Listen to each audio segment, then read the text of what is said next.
எங்கள் வீட்டு ஃபங்க்ஷனுக்கு நாங்கள் ட்ரெஸ் எடுக்க நானும் என் தங்கச்சியும் வந்திருக்கோம். ட்ரெஸ்ஸு ஷாப்பிங் பண்ணி முடிச்சாச்சு. முடிச்சோடனே 2 பேரும் ஹாப்பியாக சிரிச்சுக்கிட்டு சந்தோஷமாக வீடியோ எடுத்துகிட்டு அங்கேருந்து வெளியில் வந்துட்டோம்.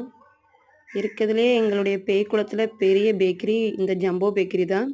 இந்த பேக்கரியில் வந்து நாங்கள் எப்போ பேய்க்குளம் வந்தாலும் இங்கே வந்து நாங்கள் ஏதாவது சாப்பிட்டுட்டு தான் போவோம் கண்டிப்பாக. நானும் என் தங்கச்சியும் என்ன சாப்பிட்லாம், என்ன குடிக்கலாம் அப்படின்னு சொல்லிட்டு ஆராய்ச்சி பண்ணிவிட்டு என் தங்கச்சி ஒரு பெப்சி அப்புறம் பப்ஸு இந்த 2யும் அவள் வாங்கி வச்சு அவள் சாப்பிட்டா. நானும் என் தம்பியும் ஒவ்வொரு ரோஸ் மில்க் மட்டும் தான் வாங்கி குடித்தோம்.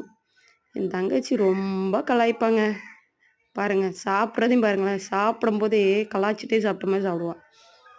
நாங்கள் 2 பேருமே நல்லா ஜாலியாக என்ஜாய் பண்ணி நாங்கள் வந்து இவ்வளோ ஹாப்பியாக இந்த ஷாப்பிங்கை பண்ணி முடிச்சிருக்கோம்.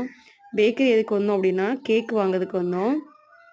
ஃபங்க்ஷன் அப்படிங்கிறதுனால கேக்கு வாங்கிட்டு நம்ம இந்த ஷாப்பிங்கை முடிச்சுட்டு கிளம்ப போகிறோம். நானும் ரோஸ் மில்க் சாப்பிட்டு முடிச்சிட்டேன். இப்போ நம்ம கேக் ஆர்டர் பண்ணியிருந்தோம். அந்த கேக் ரெடி ஆயிடுச்சு. அவங்க கூப்பிட்டுட்டாங்க. இப்போ நம்ம கேக்கு வாங்கிட்டு கிளம்புறது தான் நம்மளுடைய வேலை. கேக்கு வாங்குறதுக்கு என் தங்கச்சிக்கு சரியான ஆர்வம். எப்போ தருவாங்கன்னுட்டு கேக்கு நாங்கள் ஹாப்பியாக வாங்கிட்டு வீட்டுக்கு கிளம்பிட்டோம்.